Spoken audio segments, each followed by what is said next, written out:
кішігірім обзор біздің тоқтаған гостиницаға.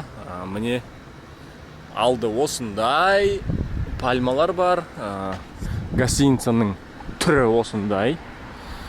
Міне ішіне кірейік. Сіздерге ішін көрсем, ресепшн жақты көрсем. Міне кіре берісте бірден жаңа жылдық көңіл күй, мынандай әдемі елка тұр. Елка, мына жақта дивандар, отыратын, демалатын жер.